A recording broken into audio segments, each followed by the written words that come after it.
you want to change your life, my friends, you got to change your physiology and you got to change your focus. When you're trying to get wealthy, you want to go all in and it not be a bet. You need to know the space so well that you're like, I know for sure this is going to work.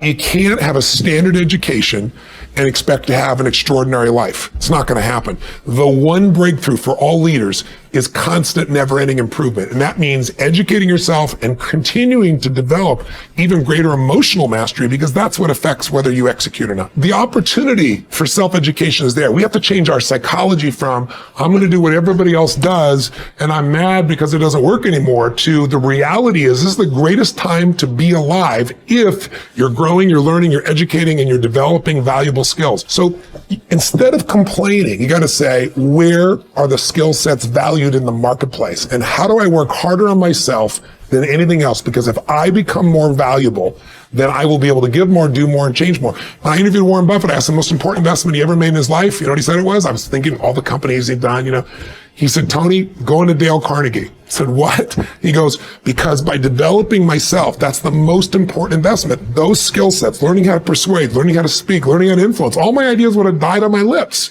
if I hadn't been able to influence, and I learned it from that little course. Most valuable thing I ever did in my life, he said. Think of this for a moment. Do you know that every living soul gets exactly the same amount of time? Exactly the same amount of time. Figure it out. You can manage your activities. Make certain that what you're doing really makes a difference.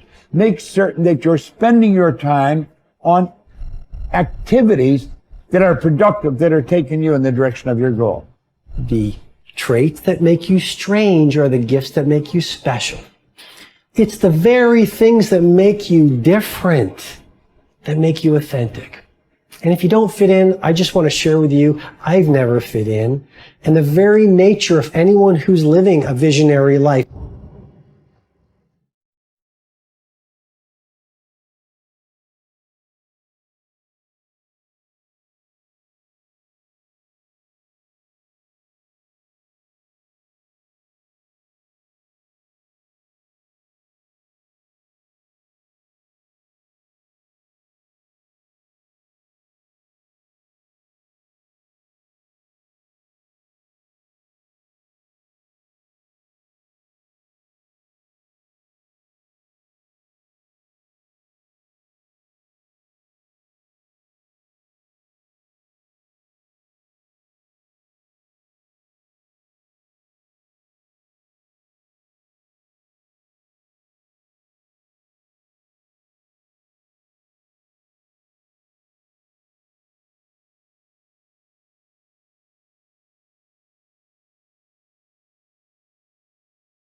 There's something inside of us that wants to make things better. We want to be better as people. We want to become more, do more, share more, create more, give more.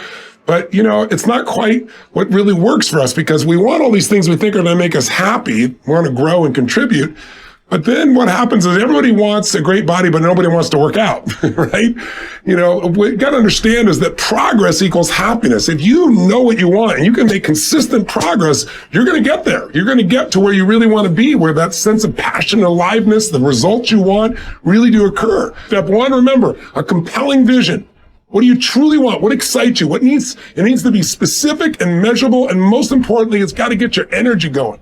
2, you need strong enough reasons to follow through when the tough situations show up, a purpose that drives you. 3, you need that massive action plan, that map, a core action list that helps you close the gap from where you are, where you want to be. And you need to know the 20% is going to make most of the progress. And finally, step 4, what do you want to become? What do you want to do? What do you want to experience? What do you want to contribute? What do you want to give? What do you want to master? So what do you want this year to be about? What do you really desire most? What do you want to contribute this year? What's going to be your map? And what are the rituals that are going to make it real? Please, for your benefit, don't just watch this video. Do something right at the end here that gets you going and gets you some initial momentum. If you take action today, you can get anything changed, but you got to do it while you're in state. And I'm saying that if you know anybody that had some goal, some dream, something they wanted to do, and they did it, then I'm saying that you know in your heart that if someone has done it, then you can do it. It's possible.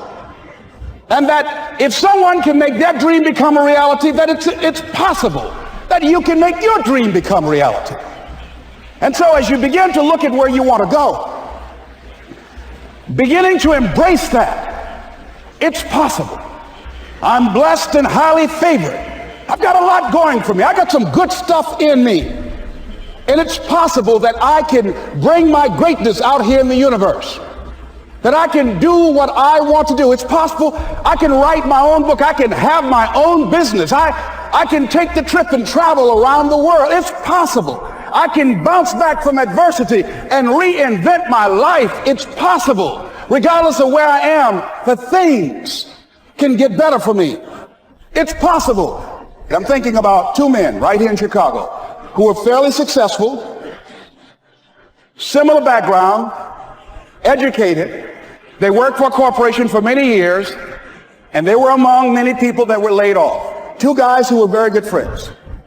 One went out looking for a job for several weeks, along with the other one, and they faced disappointment and rejection again and again and again. They couldn't find any work, which is the story of many people across this country.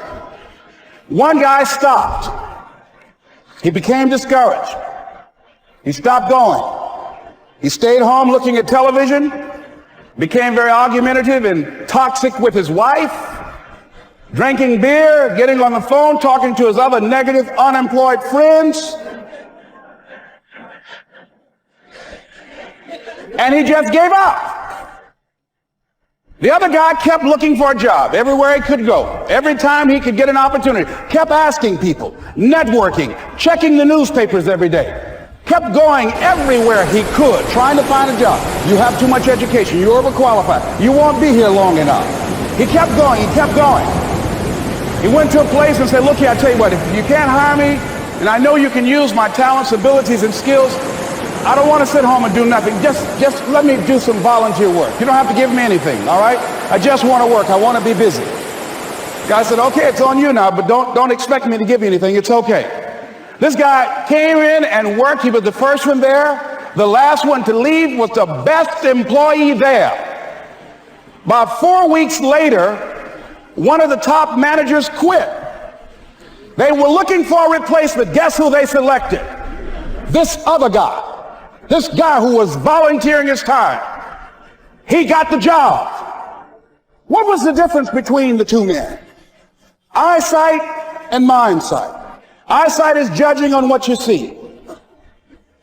Judging according to appearances.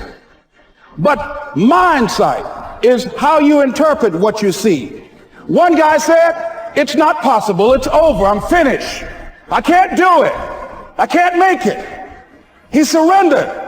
I've faced rejection again and again. I'm not going anymore. There are no jobs out there. But this other guy, he felt that in spite of the no's and rejections, in spite of how bad the economy is, in spite of what the newspapers are saying, that it's possible that somebody somewhere will give me a job. He just kept going, thinking it was possible. And guess what, ladies and gentlemen? That's what we have to do with our dreams. Because things happen to you in life that you can never, ever anticipate. And many times when those things happen, you want to give up.